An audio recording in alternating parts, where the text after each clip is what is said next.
चलो यार बच्चों, आ जाओ। 12th standard bookkeeping and accountancy हमारा सबसे पहले वाला टॉपिक चल रहा था, right? Introduction to partnership and partnership final account, जिसमें हमने पार्टनर्स कैपिटल अकाउंट के बारे में लास्ट लेक्चर में जानकारी ली थी, राइट? आज मैं सबसे पहले पार्टनरशिप का फाइनल अकाउंट, जो बचपन में आपने ट्रेडिंग पीएल और बैलेंस शीट का फॉर्मेट देखा होगा ना, बिल्कुल बस सेम वैसी फॉर्मेट है, ट्रेडिंग, पीएनएल और बैलेंस शीट का। तो सबसे पहले मैं उसके बारे में आपको थोड़ी बहुत जानकारी देता हूँ, है ना, ताकि आप लोगों को पार्टनरशिप के फाइनल अकाउंट के बारे में सारी आइडिया आ जाए, राइट? फिर हम लोग कुछ एक दो क्वेश्चन सॉल्व करके देखेंगे उसके, और देन आगे बढ़ेंगे। सो आपके भी काम आ जाएगा, जो आपका कॉलेज में टेस्ट है ना, तो उस हिसाब से बताता हूँ। अभी पेज नंबर का कोई काम नहीं, बस लिखो सबसे पहले, है ना, सब कुछ इधर है। फिर हम लोग बाद में बुक से क्वेश्चन सॉल्व करेंगे। ले मुन्ना, सो लिखो तो partnership final account, partnership final account. जैसे देखो, हमने बेसिक्स ऑफ अकाउंट्स के अंदर में स्टार्टिंग में, याद आ रहा है बेटा सभी को? बेसिक्स ऑफ अकाउंट में हमने क्या देखा था, याद आया क्या? ये साय बेटा, हाय नमस्ते। जैसे हमने बेसिक्स ऑफ अकाउंट्स में क्या देखा था, याद आ रहा है? आखिरी में ट्रायल बैलेंस के बाद ट्रेडिंग, पीएनएल और बैलेंस शीट बनाई थी। याद आया था ट्रेडिंग में कौन कौन से आइटम आते हैं? माल खरीदने से लेके बिजनेस में लेकर आने तक के सारे खर्चे ट्रेडिंग के डेबिट में, उसके बाद के सारे खर्चे पीएनएल के डेबिट में, और बैलेंस शीट में एसेट्स और लायबिलिटी। और माल से रिलेटेड जो डायरेक्ट इनकम है वो ट्रेडिंग के क्रेडिट में, और जो बचे कुछ इनडायरेक्ट इनकम है वो पीएनएल के क्रेडिट में थी। सो गुड्स से रिलेटेड खर्चा ट्रेडिंग का डेबिट, गुड्स से रिलेटेड इनकम ट्रेडिंग का क्रेडिट, बचे हुए खर्चे और इनकम पीएनएल के डेबिट और क्रेडिट में, और बैलेंस शीट के एसेट्स और लायबिलिटी साइड में एसेट्स, लायबिलिटी साइड में लायबिलिटी। बस सिंपल था फॉर्मेट, याद आ रहा है इन सभी को? सेम वैसे ही फॉर्मेट, सेम वैसे ही तीन अकाउंट यहाँ पे भी बनेंगे। एक बनेगा आपका ट्रेडिंग अकाउंट, एक बनेगा प्रॉफिट एंड लॉस अकाउंट, और एक बनेगी बैलेंस शीट। हम लोग क्या बना रहे हैं बेटा? पार्टनरशिप फर्म का फाइनल अकाउंट। हम लोग पार्टनरशिप फर्म का फाइनल अकाउंट प्रिपेयर करने की कोशिश कर रहे हैं, जिसमें बेसिकली तीन कंपोनेंट है, ट्रेडिंग, पीएल और बैलेंस शीट। भयंकर इजी है, बस ध्यान देना अच्छे से, जहां नहीं समझ में आप पूछना बेटा एक बार। Trading for the year ended, जो भी ईयर एंड रहेगा। PNL for the year ended, क्योंकि ट्रेडिंग और प्रॉफिट एंड लॉस अकाउंट पूरे साल के इनकम और एक्सपेंसेस को कंसिडर करते हैं, इसीलिए हम लोग जनरली ट्रेडिंग और पीएनएल के अकाउंट के नीचे देखो, यहाँ पे हम लोग क्या लिखते हैं? For the year ended on, जो भी ईयर एंडेड रहेगा सेम यहाँ पे भी लिखेंगे, लेकिन बैलेंस शीट हम लोग एक पर्टिकुलर डेट पे बनाते हैं, यस और no? As on that date, मतलब उस डेट पे कितनी एसेट्स थी और उस डेट पे कितनी लाइबिलिटीज थी। साल भर बीएमडब्ल्यू कार थी, लेकिन बैलेंस शीट बनाने के जस्ट एक घंटे पहले कार बेच दिया, बोलो वो कार बैलेंस शीट के एसेट साइड में दिखेगी क्या? नो। कुछ बात समझ में आ रही है? जैसे मैंने साल में एक बार सैलरी पे किया, बट वो सैलरी फिर भी पीएनएल अकाउंट में आ जाएगा, भले साल के आखिरी दिन सैलरी पे करो नहीं करो। मतलब पीएनएल और ट्रेडिंग अकाउंट पूरे साल के इनकम और एक्सपेंसेस को कवर करते हैं, बट बैलेंस शीट एक पर्टिकुलर डेट की पोजीशन बताती है। So balance sheet is like a selfie, photo, snapshot, and trading PNL are like video film, पूरे साल को कवर करते हैं। भले जिस दिन ट्रेडिंग पीएनएल बना रहे उस दिन सैलरी पे किया नहीं पे किया, वेजेस पे किए नहीं किए, सेल हुआ नहीं हुआ, चलेगा। साल में कभी भी अगर ट्रेडिंग पीएनएल का एक कोई एक भी आइटम एक बार भी आया होगा तो ट्रेडिंग पीएनएल में दिखेगा। लेकिन इधर देखो, साल भर बीएमडब्ल्यू कार थी, लेकिन बैलेंस शीट बनाते वक्त कार नहीं थी, बेच दी थी, तो बोलो बैलेंस शीट में दिखेगी क्या? नो। सो बैलेंस शीट एक पर्टिकुलर मूवमेंट को कैप्चर करता है, लेकिन ट्रेडिंग पीएनएल पूरी वीडियो फिल्म बनाते हैं साल भर की, और उस साल भर के अंदर में कहीं पे भी ट्रेडिंग पीएनएल का कोई भी आइटम आया होगा ना, तो वो कवर हो जाएगा। इसीलिए trading PNL for the year होते हैं, और balance sheet as on that particular date होती है। ये बात समझ में है सभी को? अभी ध्यान देना, बाकी सारी चीजें सेम है जो हमने बेसिक में देखा था। जैसे माल खरीदा, माल को लेकर के आया, ट्रांसपोर्ट चार्जेस, ऑक्ट्राय दिया, फ्रेट दिया, और कोई डायरेक्ट एक्सपेंसेस दिए, वो सब ट्रेडिंग के डेबिट में आएंगे। ये आपके बेसिक्स में लिखा हुआ है, आपको वापस लिखने की जरूरत नहीं है। हमने बनाया था ना फाइनल अकाउंट, यस और नो? बेसिक्स ऑफ अकाउंट्स के समय क्लियर है। और उसके बाद यहाँ पे माल से रिलेटेड इनकम सेल्स, और हमने ये भी देखा था कि क्लोजिंग स्टॉक यहाँ पे क्यों आता है और ओपनिंग स्टॉक क्यों आता है, because of revenue matching concept. याद आए सभी को। और उसके बाद बचे कुछ सारे खर्चे like salary, printing, stationery, interest, commission, discount, है ना, इलेक्ट्रिसिटी, टेलीफोन बिल, है ना, और यहाँ पे इनकम, इंटरेस्ट मिल रहा है, कमीशन मिल रहा है, डिस्काउंट मिल रहा है, ये बच्ची कुछ सारी इनकम जो ट्रेडिंग के डेबिट और क्रेडिट में नहीं आते, वो सारे आइटम पीएनएल के डेबिट क्रेडिट में आ जाएंगे। माल से रिलेटेड खर्चा और इनकम कहाँ पे आएगा, ट्रेडिंग में, बरोबर है। मैं आपको सवाल पूछता हूँ, मुझे बताओ कौन सा आइटम कहाँ पे जाएगा, ठीक है, वन बाय वन सभी ने बताने में। हाँ चलो मुझे बताओ, तू बता बेटा, वेजेस कहाँ पे आएगा, ट्रेडिंग के डेबिट में, बरोबर है। तू बता, टेलीफोन चार्जेस कहाँ पे आएंगे,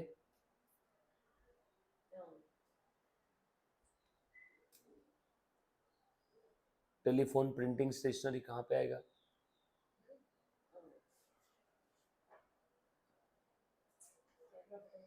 प्रॉफिट एंड लॉस अकाउंट पे। तू बता बेटा, सेल कहाँ पे आएगा,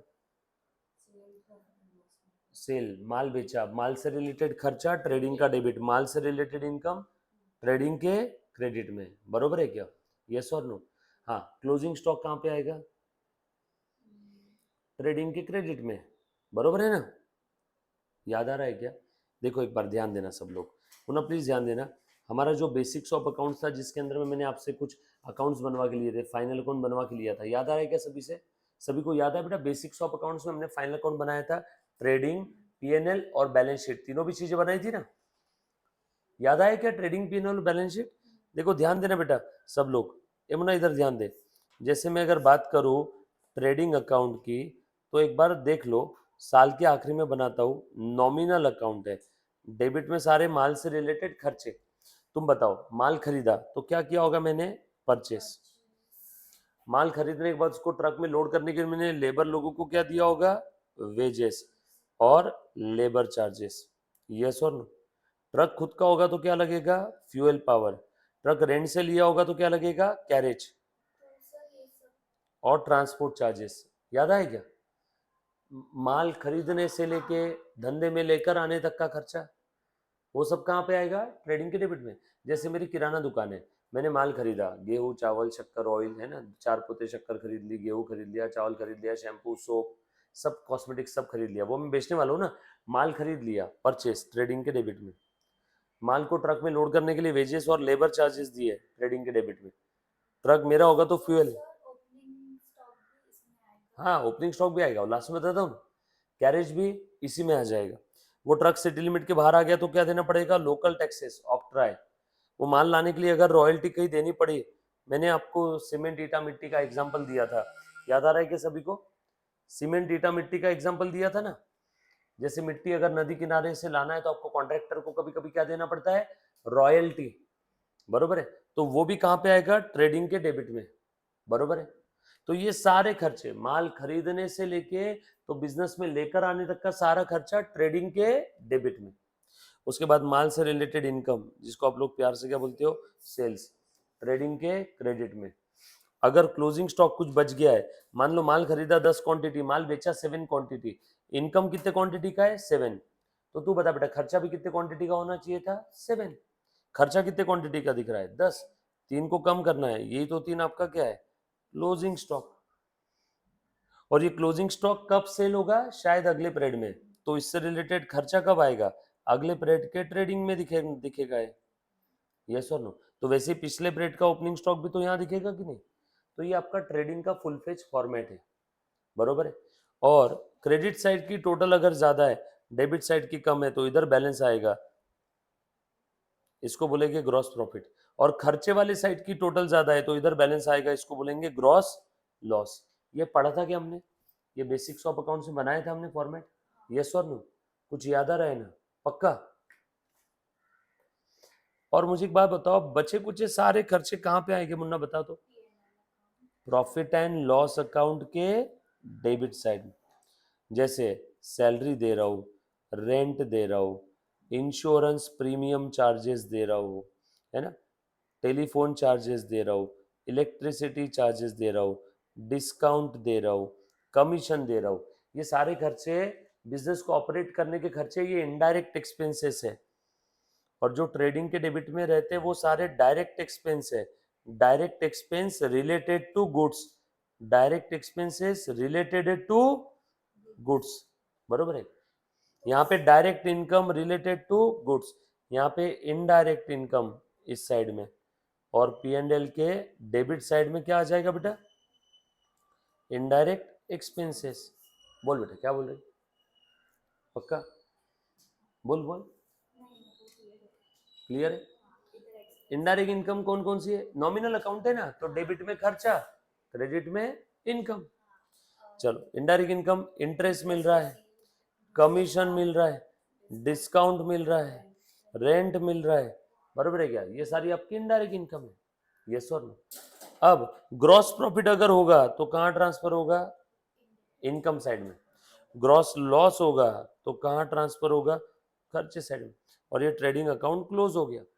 ट्रेडिंग का जो भी बैलेंसिंग फिगर है वो कहाँ ट्रांसफर होगा, पीएनएल में।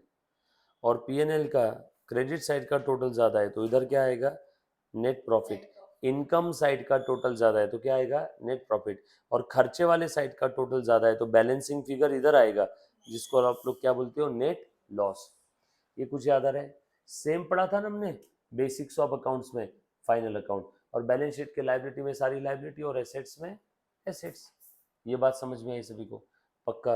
अभी ध्यान से देखना बेटा, मैं और एडजस्टमेंट्स के बारे में मैंने आपको क्या बताया था, एडजस्टमेंट्स ये अनरिकॉर्डेड ट्रांजेक्शन्स है।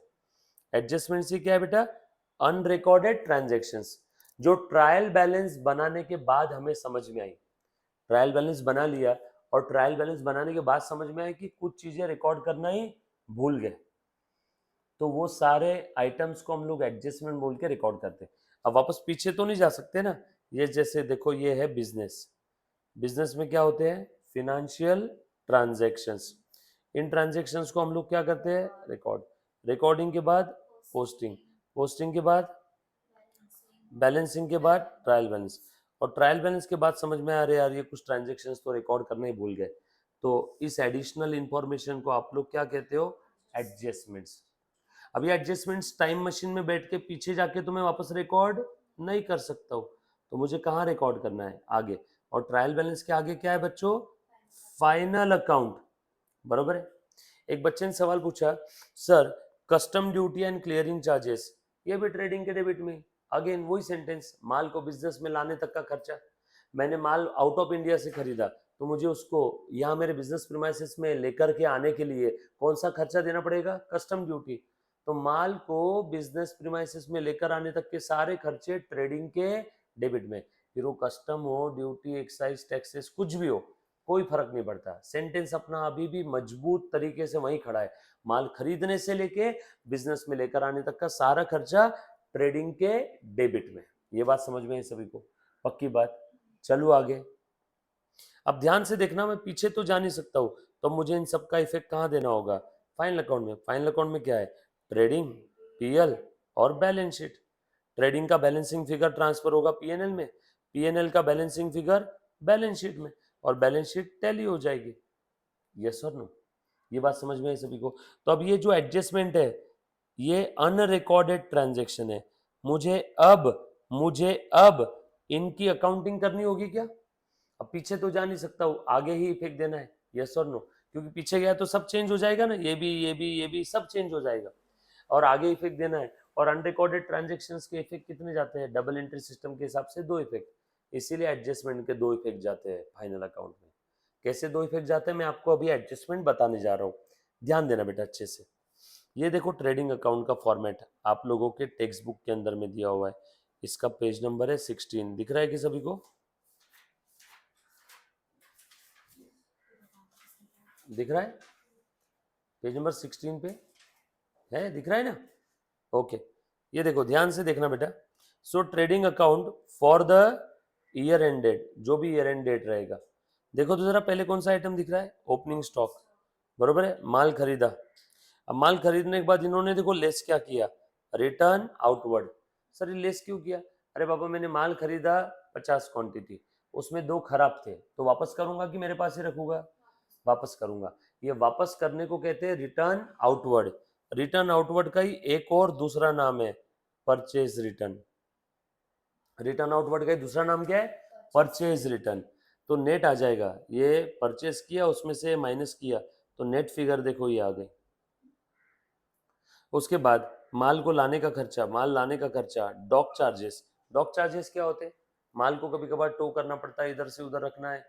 काफी बार माल अगर हमने शिप से बुलवाया तो मुझे डॉक पेट्टी चार्जेस देने पड़ते हैं। माल वहां पे रखना पड़ता है ना, शिप आने के बाद तुरंत थोड़ी आपकी गाड़ी अंदर घुस जाएगी, माल को वहां पे रखना पड़ेगा कि नहीं, वो पोर्ट पे उतरने के बाद में। तो डॉक चार्जेस है, कस्टम ड्यूटी है, वेजेस है।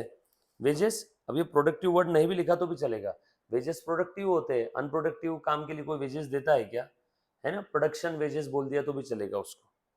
सर आपने तो बोला था माल खरीदने का, अब जरूरी थोड़ी कि हर माल में खरीद के ही बेचूंगा, कुछ माल में बना के भी तो बेच सकता हूँ, तो प्रोडक्शन वेजेस भी यहाँ पे आ जाएंगे। बट प्रोडक्शन वेजेस के बारे में मैं अभी आपको ज़्यादा डिटेल नहीं बताऊंगा। प्रोडक्शन वेजेस बेसिकली कहाँ से पैदा होते हैं? मैन्युफैक्चरिंग अकाउंट से। वो हम लोगों को यहाँ पे देखने की अभी ज़रूरत नहीं है। उसके बाद ये manufacturing wages, then wages and salary. Sir यहाँ पे तो सैलरी भी आ गया, वेट, दोनों वर्ड एक साथ है। इसमें पहले वर्ड कौन सा लिखा हुआ है? वेजेस। पहला वर्ड वेजेस है, मतलब यहाँ पे डोमिनेंट कौन है? वेजेस। तो इसीलिए वेजेस एंड सैलरी हमने कहाँ पे लिखा? ट्रेडिंग में। चलो मैं आपसे सवाल पूछता हूँ, सैलरी एंड वेजेस लिखा रहता तो कहाँ लिखते हैं? Very good.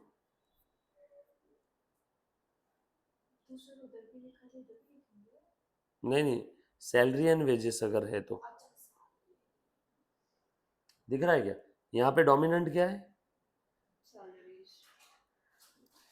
समझ में है बट बात सभी को? सो एग्जाम में अगर आपको वेजेस एंड सैलरी दिया तो कहाँ लिखोगे? ट्रेडिंग के डेबिट में। सैलरी एंड वेजेस दिया है तो पीएनएल के डेबिट में। उसके बाद इंपोर्ट ड्यूटी, माल लाने का खर्चा, माल बाहर से बुलवाया आउट ऑफ इंडिया से तो इंपोर्ट ड्यूटी देना पड़ेगा। Then coal, coke and gas, motive power, oil, water, grease, ये सब डायरेक्ट एक्सपेंस है। माल को तैयार करने के लिए भी खर्चा लगता है ना, तो माल अगर मशीन में तैयार हो रहा है तो मशीन कैसे चलती है? कोल पे, या फिर ग्रीस, मशीन के स्मूथ ऑपरेशन के लिए उसमें क्या डालना पड़ता है? ग्रीस या ऑयल डालना पड़ता है, तो वो भी खर्चा आपका डायरेक्ट एक्सपेंसेस है। उसके बाद रॉयल्टी ऑन द परचेस और प्रोडक्शन, आपने माल कहीं से खरीदा तो कभी कभी रॉयल्टी देना पड़ता है, कभी कभी प्रोडक्शन पे भी रॉयल्टी देना पड़ता है। प्रोडक्शन पे जो रॉयल्टी देते हैं उसको एक्साइज ड्यूटी कहते हैं। या कभी कभी आप प्रोडक्शन करते हो तो उसके ऊपर रॉयल्टी कैसे देते हैं, ध्यान से सुनना। जैसे कि नहीं, आदि पुरुष मूवी आई अभी, मैंने उस डायरेक्टर से उस मूवी की सीडी कॉपीज प्रोड्यूस करके बेचने के लिए मैंने उसको पेमेंट कर दिया, तो वो जो पेमेंट हुआ वो क्या हो गया? रॉयल्टी। मैंने उसको बोला मैं इसकी बहुत सारी कॉपीज प्रोड्यूस करूंगा और बेचूंगा। मैंने आदि पुरुष से क्या किया? मैंने आदि पुरुष से उसकी रॉयल्टी पे करके कॉपीराइट परचेस कर ली, तो उसको हम लोग क्या कहते हैं? रॉयल्टी पे करना। बट वो भी तो माल खरीदने के लिए, माल रेडी फॉर सेल करने के लिए किया हुआ खर्चा है ना। माल सेल, रेडी फॉर सेल करने तक, या माल खरीद के या माल बना के बिजनेस में लेकर आने तक, बिजनेस में लेकर आना मतलब रेडी फॉर सेल करना, मतलब रेडी फॉर सेल करने तक का सारा खर्चा ट्रेडिंग के डेबिट में। बोल मुन्ना। सर बट वो आपने जो एग्जांपल दिया वो सीडी को आदि पुरुष वाला थिंगी, तो वो सीडी बना के बेचेगा ना, तो वो मैंने आदि पुरुष के प्रोड्यूसर से उसके मूवी की कॉपी सीडीज प्रोड्यूस करके बेचने का मैंने राइट खरीदा, उसके लिए मैंने उसको दे दिए 100 करोड़ रुपए, राइट। तो वो 100 करोड़ से मैं क्या बनाने वाला हूँ? मैंने उसको दे दिया, और अब मैं 1 आध करोड़ खर्चा करके सीढ़ियाँ बनाऊंगा और वो सीढ़ी बेचूंगा, तो मेरा सीढ़ी प्रोडक्ट हुआ, गुड्स हुआ। गुड्स रेडी करने तक का सारा खर्चा कहाँ पे आएगा? ट्रेडिंग के डेबिट में। तो सीढ़ी बनाने का भी खर्चा ट्रेडिंग के डेबिट में, और उसको जो रॉयल्टी पे किया वो भी तो सीढ़ी के लिए दिया है ना, वो भी ट्रेडिंग के डेबिट में। माल रेडी फॉर सेल करने तक का सारा खर्चा ट्रेडिंग के डेबिट में। मतलब ये रॉयल्टी वगैरह हाँ, अगर रॉयल्टी नहीं दूंगा तो माल रेडी फॉर सेल रहेगा क्या? नो, तो रेडी फॉर सेल करने तक का सारा खर्चा। हाँ हाँ, यहीं पे दे दे दे दे। उसके बाद आगे प्राइमरी पैकिंग, ये भी कहाँ पे आ जाएगा? इसके इसमें। तेरे पास प्लेट होगी तो प्लेट दे देना, है ना, प्लेट में डाल दे। उसके बाद factory lighting, factory rent and rates, factory insurance, works manager salary and balancing figure. इधर आए तो ग्रॉस प्रॉफिट और इधर आए तो ग्रॉस लॉस। माल को रेडी फॉर सेल करने तक का सारा खर्चा, फिर वो फैक्ट्री का रहो, माल लाने का खर्चा रहो, कोई भी खर्चा रहो, बरोबर है क्या, वो सारा खर्चा यहाँ पे आ जाएगा। कहाँ पे? ट्रेडिंग के डेबिट में। सर ये वर्कर्स बोलो बेटा कौन सा? Workers manager works manager salary. हाँ वर्क्स मैनेजर मतलब जो फैक्ट्री के अंदर में सुपरवाइजर है या मैनेजर है उसकी सैलरी है, ये भी तो माल तैयार करने के लिए दे रहे हैं। सेल्समैन का सैलरी यहाँ पे नहीं आता। सेल्समैन का सैलरी कब आता है? माल बन के रेडी है, उसके बाद बेचने का खर्चा है। सो माल रेडी फॉर सेल करने तक का सारा खर्चा किसको दे दिया होगा, नहीं दिया होगा, अपने को उससे क्या लेन देन है। हम तो दोनों केस में अकाउंटिंग करेंगे ना, ड्यू बेसिस पे अकाउंटिंग करते हैं।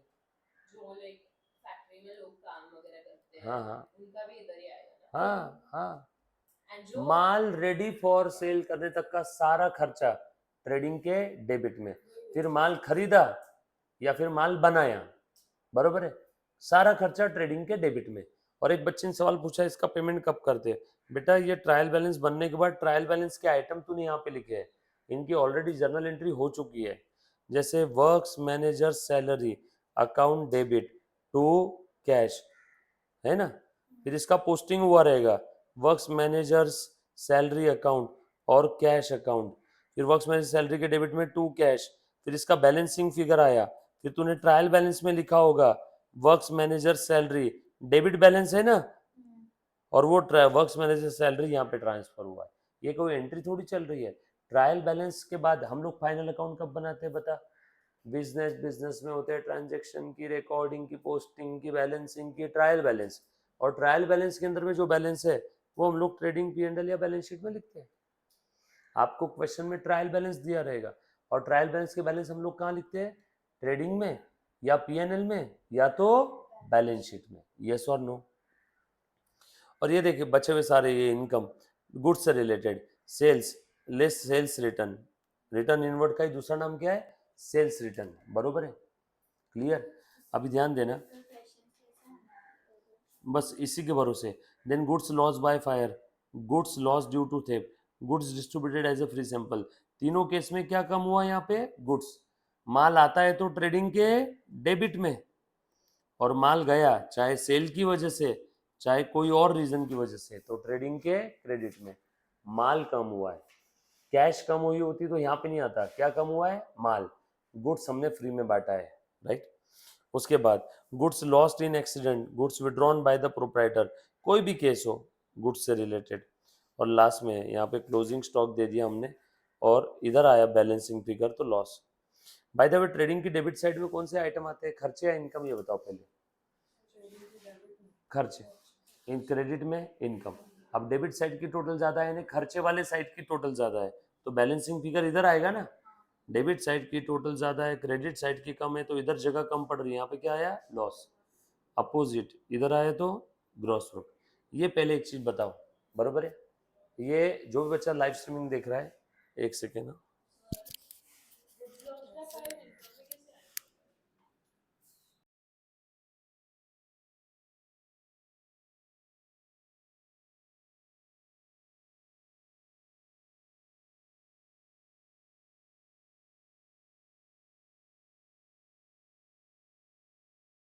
सवाल है बेटा, प्लीज ध्यान दो।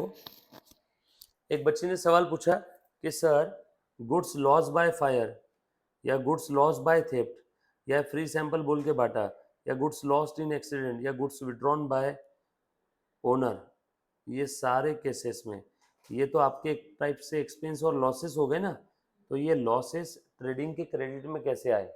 ट्रेडिंग तो नॉमिनल अकाउंट है, डेबिट में खर्च है और क्रेडिट में इनकम आनी चाहिए, तो क्रेडिट में लॉस कैसे आ गया? तो ध्यान से देखना बेटा, ये एक चीज, ये जैसे मैंने माल परचेस किया, ध्यान देना, ट्रेडिंग अकाउंट के डेबिट में ये मैंने लिख दिया टू परचेस, 10 क्वांटिटी में परचेस किया आपको समझाने के लिए। और मान ले इसमें से 10 में से एक आइटम जल गया या लॉस हो गया या चोरी हो गई या क्या कहते हैं उसको फ्री में बांट दिया, एनी रीजन, तो ये सब क्या हो गया हमारे लिए? एक्सपेंस या लॉस हो गया। फ्री में बांटा तो advertisement expense, free sample, otherwise loss हो गया। तो ये जो लॉस है, एडवर्टीजमेंट फ्री में बांटा ये लॉस, या फिर एडवर्टीजमेंट ये एक्सपेंस कहाँ आना चाहिए तू बता? काय को? एडवर्टीजमेंट कब से ट्रेडिंग में आने लगा, है ना। ये फ्री सैंपल जो बांटा, फ्री सैंपल और एडवर्टीजमेंट, ये कहाँ आना चाहिए तू बता, पीएनएल के डेबिट में। कितना यूनिट बांटा मैंने, 1, तो वो 1 यूनिट यहाँ लिखना चाहिए ना मैंने। सब लोग ध्यान देना, बहुत गहरा है, हाँ प्लीज ध्यान देना। वो 1 यूनिट कहाँ पे लिखना चाहिए, मैंने फ्री में बांटा है ना, तो वो 1 यूनिट कहाँ आना चाहिए, पीएनएल के डेबिट में। बट हाल फिलहाल में वो 1 यूनिट कहाँ दिख रहा है, ट्रेडिंग के डेबिट में। अरे इसी 10 में वो 1 मौजूद है ना, हाल फिलहाल में वो कहाँ दिख रहा है, ट्रेडिंग के डेबिट में। उसी 10 में से 1 बांटा है ना हमने फ्री में, हाल फिलहाल में वो 1 unit distributed as a free sample, वो किसके डेबिट में दिख रहा है, ट्रेडिंग के। कहाँ आना चाहिए था, पीएनएल के डेबिट में। तो इसको ट्रेडिंग के डेबिट से खींच के निकालो और पीएनएल में डालो। अब ट्रेडिंग के डेबिट से कोई फिगर निकालनी है तो कहाँ लिखो रे मुन्ना, तभी तो निकलेगी ना। और कहाँ पे डालो, समझ में आया क्या, ये डबल एंट्री सिस्टम के हिसाब से 2 इफेक्ट, समझा अभी। एक बार फिर से, goods loss due to fire, ये आपने पहले भी बोला था। थैंक यू, याद आया तेरे को। Goods loss due to fire, माल जल गया, कितना माल जला, 1 क्वांटिटी। वो 1 क्वांटिटी हाल फिलहाल में कहाँ दिख रहा है, वो 1 क्वांटिटी हाल फिलहाल में कहाँ दिख रहा है, ट्रेडिंग के डेबिट में। वो कहाँ पे आना चाहिए था, पीएनएल के डेबिट में, यस और नो। हाल फिलहाल में कहाँ दिख रहा है, ट्रेडिंग के डेबिट में, उसको पीएनएल के डेबिट में लाना चाहिए था। तो यहाँ पे goods loss by fire, Rohit रुक जाना। तो देखो यहाँ से ट्रेडिंग से डेबिट से निकाला और पीएनएल के डेबिट में ट्रांसफर किया, डन, क्लियर है। एक काम करो, जो बच्चे लाइव स्ट्रीमिंग देख रहे हैं ना गाइस, आप लोग एक 5 मिनट का ब्रेक ले लो, राइट, 5 मिनट का। और जो रिकॉर्डेड देख रहा है उसको समझेगा भी नहीं कि ब्रेक कब हुआ, क्योंकि लेक्चर पॉज होते ही तुरंत उसको अभी चालू हो जाएगा अगला। देखो ध्यान देना बेटा, सो तेरा वो डाउट क्लियर हुआ क्यों हमने लिखा, एक्चुअल में कहाँ पे आना चाहिए, पीएनएल के डेबिट में। बट अगर हम लोगों ने ट्रेडिंग के क्रेडिट में नहीं लिखा तो वो सारे आइटम कहाँ दिखेंगे, परचेस में, यानी ट्रेडिंग के डेबिट के अंदर में दिखेंगे, जो कि गलत जगह है। इसीलिए वहां से निकालना होगा और पीएनएल में डालना होगा। आ जाओ, सर को तीखा लगा। दूसरा कौन सा अकाउंट है, खानी चाहिए। पानी पी लो। नहीं बस लिया मैंने पानी। आ जाओ, so profit and loss account की मैं बात कर रहा हूं मुन्ना। अब इसमें all indirect expenses and right side में इनडायरेक्ट इनकम। बच्चे कुछ सारे खर्चे जो ट्रेडिंग के डेबिट में नहीं आएंगे ना, वो सब कहां पे आएंगे, पीएनएल के डेबिट में। और बच्चे कुछ सारी इनकम जो ट्रेडिंग के क्रेडिट में नहीं आएगी, वो सब पीएनएल के क्रेडिट में। ट्रेडिंग के क्रेडिट में कौन सी इनकम आ रही है, आपकी सेल।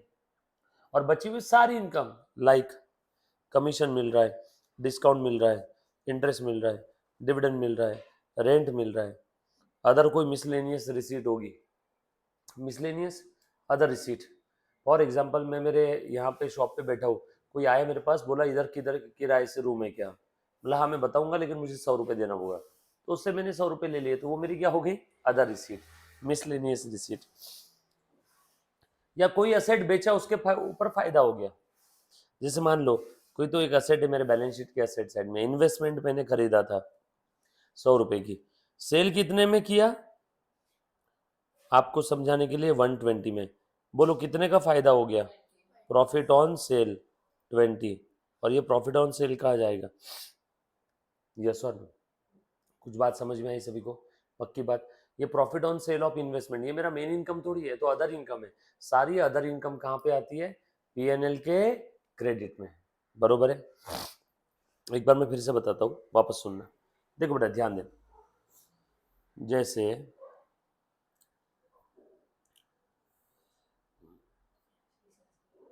देखो एक बार, trading account, profit and loss account, debit credit, debit credit. बोलो ट्रेडिंग के डेबिट में कौन कौन से आइटम आते हैं, गुड्स परचेज करने से लेके तो रेडी फॉर सेल तक सारे एक्सपेंसेस इन्हीं को हम लोग क्या कहते हैं, direct expenses related to goods, trading के डेबिट में, बराबर है। फिर उसके अंदर में ओपनिंग स्टॉक परचेस हो, ऑक्ट्राई हो, रॉयल्टी हो, वेजेस हो, मैन्युफैक्चरिंग एक्सपेंसेस हो, सब आ गया। और उसके बाद यहाँ पे all direct income related to, बराबर, पीएनएल में ऑल अदर एक्सपेंसेस और इनडायरेक्ट एक्सपेंसेस, माल को खरीदने से लेके या माल बनाने से रेडी फॉर सेल करने तक का सारा खर्चा ट्रेडिंग के डेबिट में, उसके बाद का सारा खर्चा पीएनएल के डेबिट में।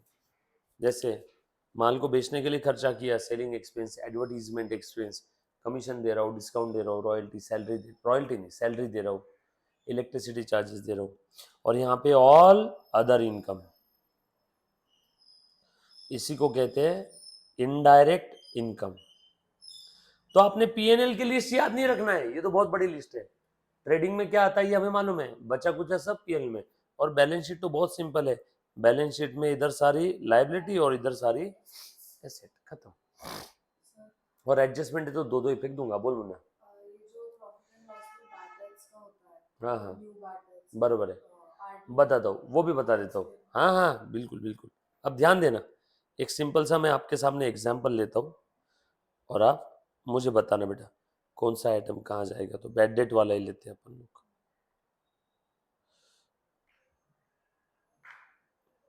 ये लो, आपके एग्जाम में आने वाला एग्जाम्पल है, ठीक है, सब लोग साथ में लेना। चलो देखो तो एक बार मेरे साथ साथ बना लो सब लोग, चल फुल स्पीड में। देखो करना क्या है, ये आपका टेक्स्ट बुक का सबसे पहला वाला क्वेश्चन है, दया एंड क्षमा वाला। देखो क्या बोला यहाँ पे, Daya and Kshama are partners sharing profits and losses in the ratio 1:1। क्या मतलब है इसका, पहले एक बार देख लो करना क्या है। ये दोनों पार्टनर्स है, इनका प्रॉफिट शेयरिंग रेशियो कितना है, 1:1। यानी प्रॉफिट 10 रुपये हुआ तो दोनों 5-5 रखेंगे, 4 रुपये हुआ तो 2-2, 1 रुपया हुआ तो 50-50 पैसा, यस और no. Equal profit sharing ratio है। From the following trial balance, Munna ध्यान देना, एंड एडिशनल इंफॉर्मेशन, क्या प्रिपेयर करने बोला बताओ।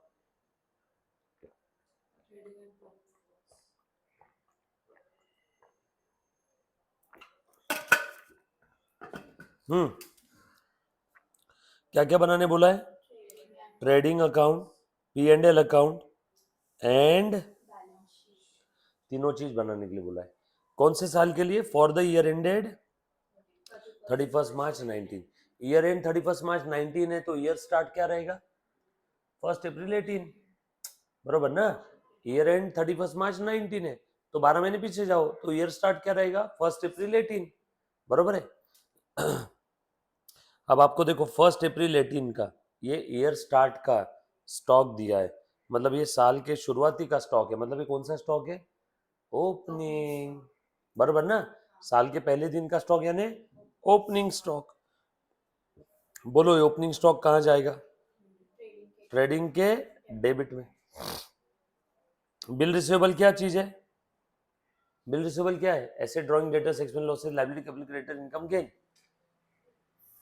बिल रिसीवेबल या डेटर, डेटर डेटर डेटर तो असेट हो गया ना, बिल रिसीवेबल मतलब एज गुड एज आपका डेटर है, एसेट। आपको पैसे मिलने वाले हैं ना, मुझे, अरे बाबा इनकम अगर हुआ होता तो यहाँ पे सेल लिखा रहता ना, समझी क्या, यहाँ पे लिखा क्या है, बिल्स रिसीवेबल, रिसीवेबल यानी आना बाकी, आना बाकी यानी debtors, as good as debtors समझो। आगे बिल्स ऑफ एक्सचेंज एक टॉपिक आएगा तब बिल रिसीवेबल बिल पेएबल ही खेलेंगे हम लोग, बरोबर है। एक टॉपिक है 5वें नंबर का, चौथे या 5वें नंबर का है, सॉरी 6 और 7 नंबर का टॉपिक है बिल्स ऑफ एक्सचेंज, उसमें ही आएगा बिल रिसीवेबल और एनी रिसीवेबल फ्यूचर में आपको जिससे भी मिलने वाले, हर वो रिसोर्स जिससे आपको फ्यूचर में पैसा मिलेगा वो आपके लिए क्या हो गया, एसेट। तो ये कहाँ जाएगा, बैलेंस शीट के एसेट में, यस और नो। ये बात समझ में आ रही क्या। उसके बाद ये बच्चों ट्रायल बैलेंस दिया है, मतलब अकाउंटिंग हो चुकी है, मतलब ये बैलेंसेस कब आए, जर्नल एंट्री पोस्टिंग बैलेंसिंग के बाद के बैलेंसेस है। ये बात समझ में आई क्या?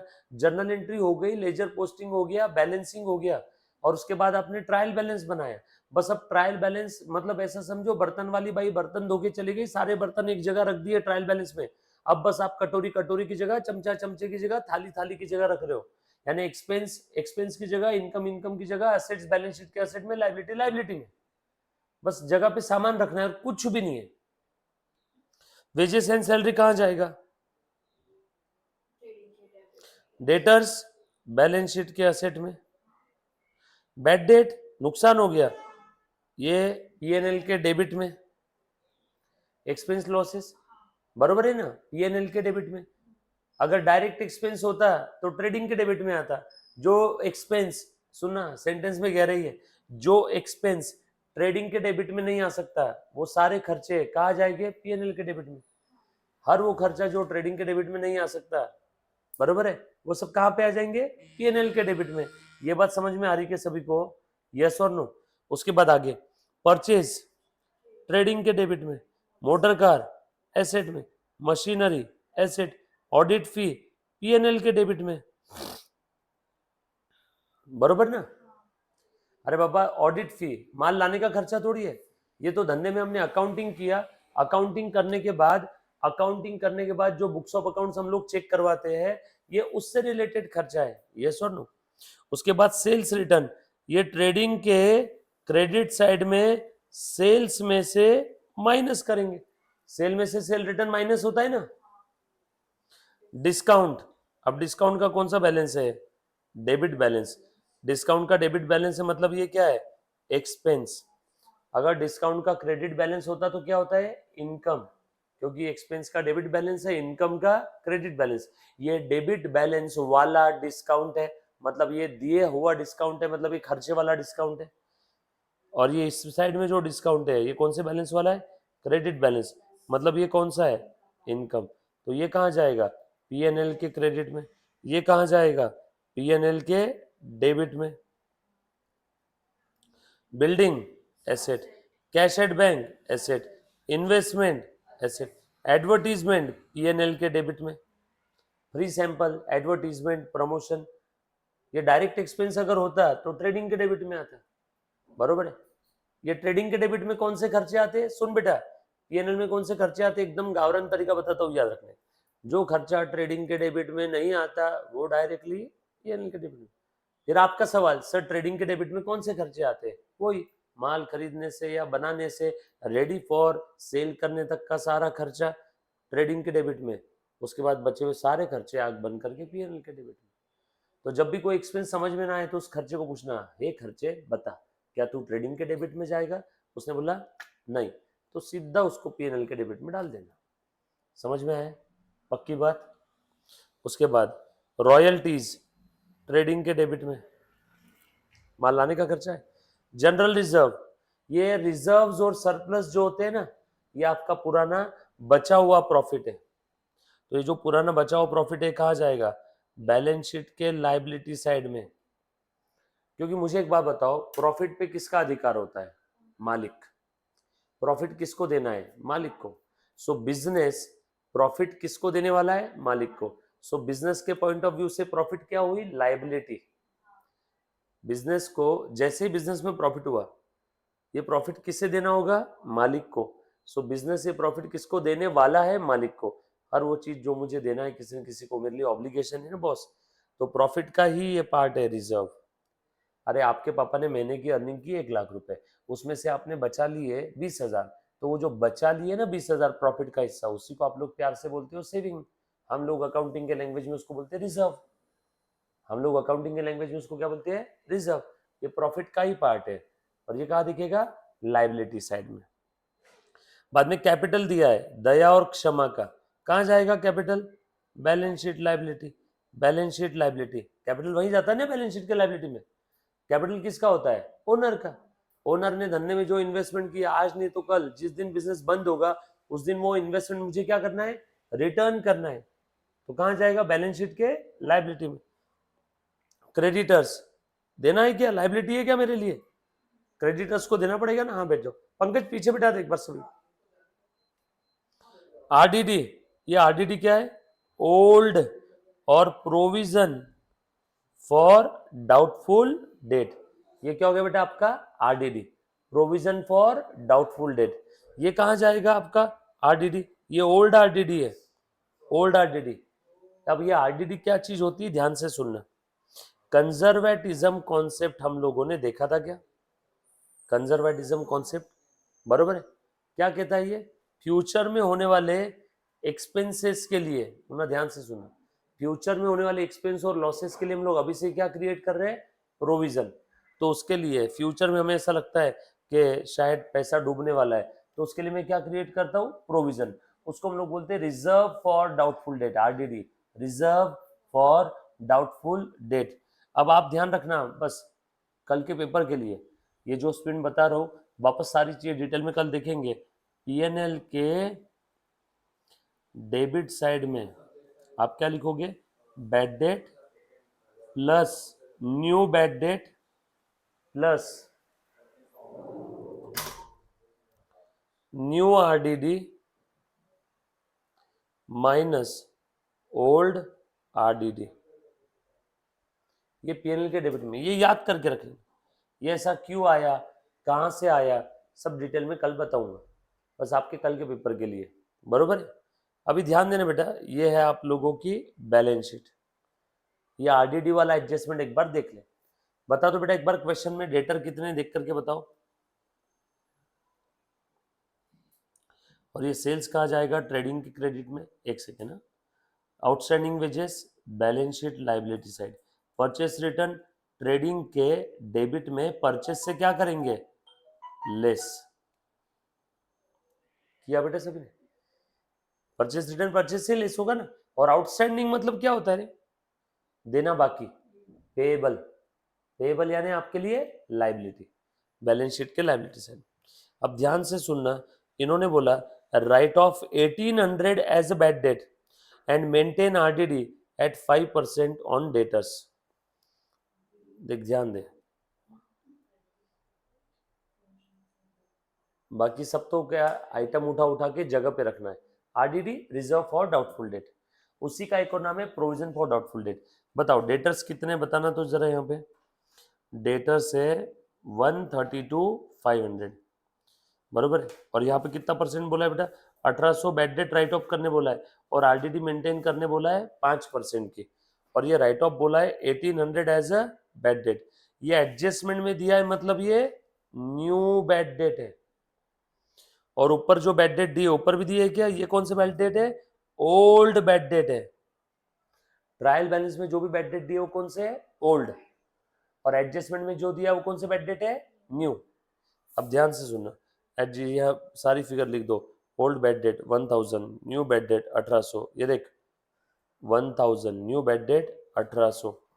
डेटर्स कितने थे, देखो चेक करो, डेटर्स 132,500, 132,500।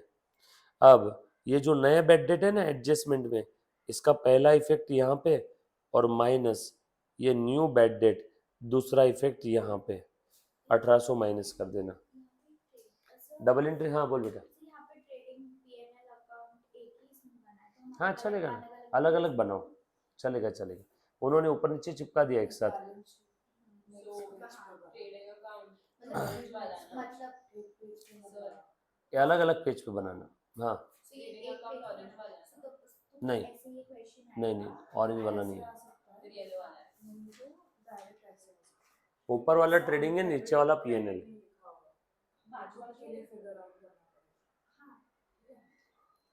डन। देख देख देख देख ध्यान देना एक सेकंड के लिए, ये देख बेटा न्यू बैड डेट हमने यहाँ पे लिख दिया, दोनों भी उसके इफेक्ट दे दिए, एडजस्टमेंट का दो इफेक्ट जाएगा ना डबल एंट्री सिस्टम के हिसाब से, ये दो इफेक्ट यहाँ पे मैंने दे दिए, bad debt plus new bad debt plus new RDD. New RDD कितना बोला है बेटा बताओ तो, अभी 1,32,500 में से 1800 माइनस करो, बोलो कितना बचा यहाँ पे, जीरो जीरो।